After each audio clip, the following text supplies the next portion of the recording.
karena maaf kata, betapa perasaan Ibu Inggit kala itu mengikuti jejak Bung Karno dalam berjuang. Sampai dia seluruh hartanya untuk kepentingan perjuangan. Pernahkah ini terucap oleh para pejabat-pejabat sekarang, para yang telah duduk di parlemen? Apalagi sampai sempat ziarah, kemana itu makamnya?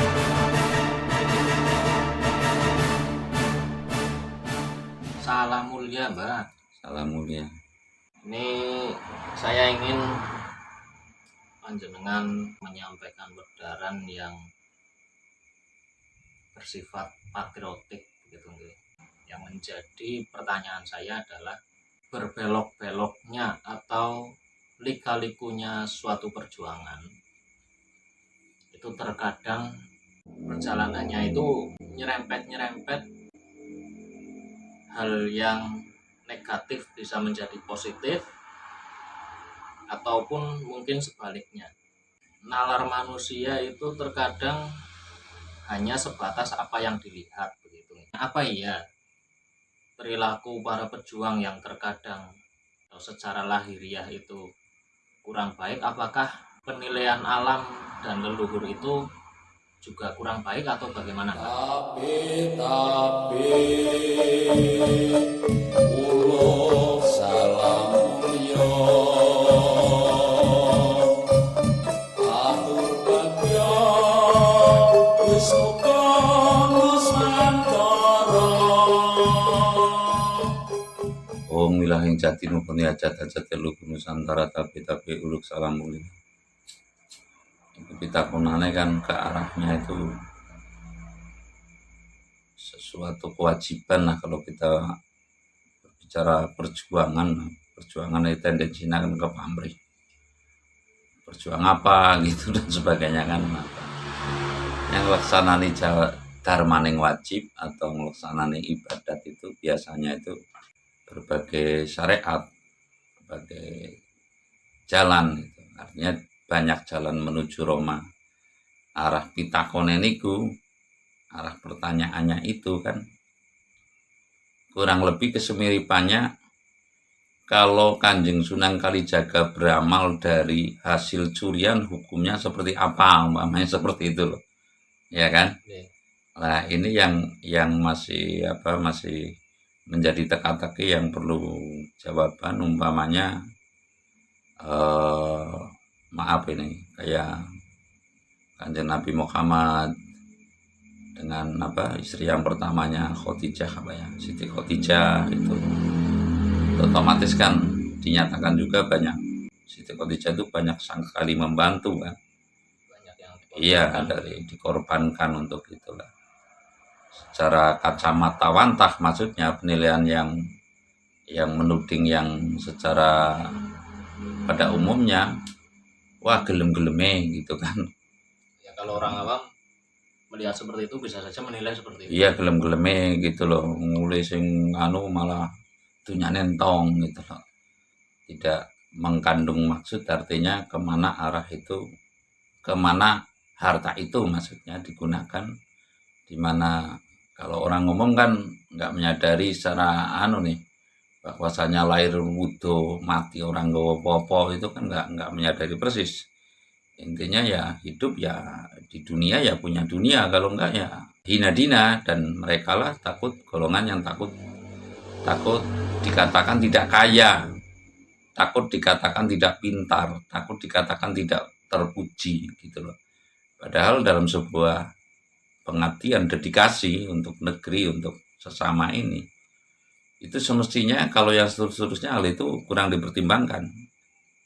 Saya pernah mengatakan bahwasanya urusan kebangsaan itu lebih baik daripada mutu, bahwa kepentingan bangsa lebih baik daripada sekedar mutu.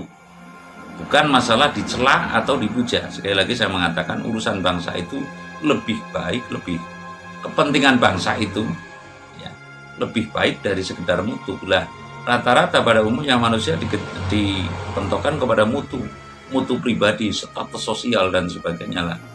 Saya akan mengatakan, saya pernah ada sebuah ajaran ya, kata menurut saya itu kata yang jarang terdengar. Kalau saya nanti mutlak berkata bahwa ini kalimat dari gaib, nanti saya dianggap kegoib-goiban. Tapi ini kata yang jarang terdengar di bumi. Kalau kata cinta itu wajar ya kan? Cinta suci, gitu kan. Tapi kalau kata seni dikaitkan dengan suci, kira-kira sering terdengar nggak? Kan jarang terdengar. Dan mungkin banyak yang baru kali ini mendengar dari lantaran saya, begitu ya. Artinya saya pernah mendapat sebuah tunjuk atau sebuah kata-kata gitu aja lah, bahwasanya ada hukum seni suci ajaran Ibu Pertiwi. Sekali lagi saya mengatakan, ada ya kalimat yang terdengar oleh saya, seni suci ajaran Ibu Pertiwi, ya. Seni suci ajaran Ibu Pertiwi, perumpamaannya yang saya lihat dalam rekam rasa saya ketika Bung Karno dengan Bu Inggit Garnasih, Bu Inggit Garnasih ini kan punya suami. Suaminya kalau nggak keliru Haji Sanusi siapa itu, ya kan? Beliau sudah hidup rukun, jadi ibu kos, lalu suaminya juga kaya, juga lalu tiba-tiba datang dari Surabaya, ya, namanya Soekarno, numpang ngekos, lalu di situ gaduhlah antara Haji Sanusi dengan Inggit Garnasih, ya kan?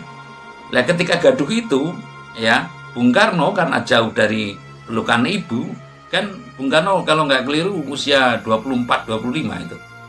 Ya.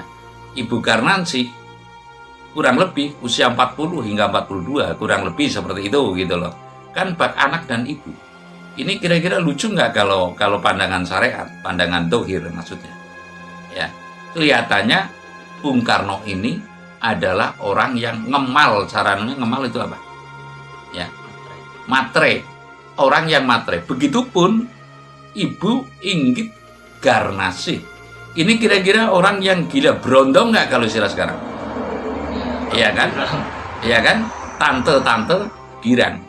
Lah, padahal kalau di dalamnya ini adalah seni suci ajaran Ibu Pertiwi. Yang dimaksud seni suci ajaran Ibu Pertiwi adalah rahasia alam, rahasia Ibu Pertiwi, di mana dia akan menumbuhkan sebuah sosok-sosok di mana dia akan mensempurnakan daripada kehidupannya Ibu Inggit Garnasih dan Bung Karno.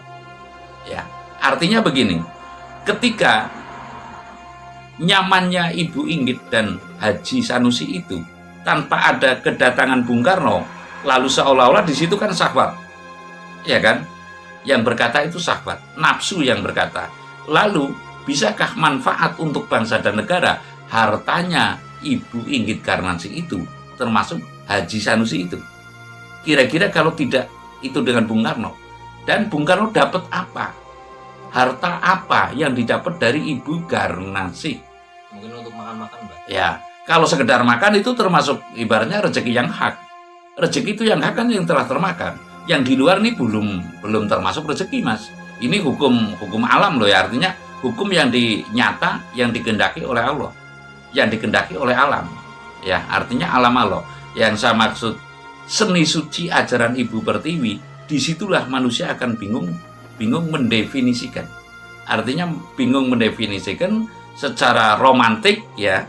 Ibaratnya di situ kan patriotik romantik. Patriotik numpang kepada romantika. Romantiknya syahwatnya lah, syahwatnya Ibu Inggit Garnasih dan Bung Karno. Lah, lalu dialektik dan dinamik. Artinya ini adalah kesempurnaan yang dikehendaki oleh Ibu Pertiwi, ya, yang kita tidak tahu, Mas. Makanya manusia kan tidak boleh ini berprasangka buruk suhudon kepada orang lain, karena di situ banyak rahasia yang saya katakan dalam bahasa saya itu adalah seni suci ajaran Ibu Pertiwi. Ini memang mengandung maksud yang sangat dahsyat, yang mana kita tidak bisa menduga-duga dan meraba-raba kepada siapapun, ya, kepada siapapun, kecuali kita ada motif tertentu dalam arti seperti ini. Sebagai contoh yang nyata sekarang, kondisi seperti ini kok masih tega-teganya pada bermegah-megah umpamanya. Kita itu memberikan peringatan dengan caranya, ya.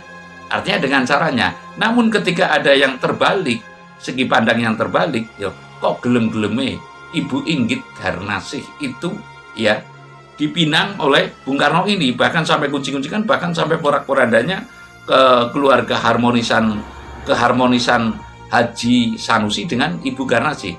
Nah, ini yang saya maksud seni suci ajaran Ibu Pertiwi. Di mana dikandung maksud di situ, saya mohon maaf yang semaaf-maafnya, kita mesti mengingat hal-halnya demikian, termasuk Ibu Inggit Garnasih yang saya maksud, adalah pejuang Indonesia yang terlupakan. Pejuang yang andil besar dalam perjuangannya Bung Karno, berikut materinya, berikut maaf kata, menselorokan jiwa raganya, lalu saat ini terlupakan. Pernahkah kita ada yang menyebut? Pernahkah kita ada yang memuji? Iya kan? Lalu hanya istri yang ketiga, Fatmawati ini, yang sering didengung-dengungkan sebagai penjahit sang saka merah putih yang pertama. Namun tidak kalah pentingnya adalah Ibu Inggit Garnasih ini yang membiayai Bung Karno secara terang-terangan gitulah, membiayai, terus suka miskin, mengikuti sampai dibuang oleh Belanda dan sebagainya.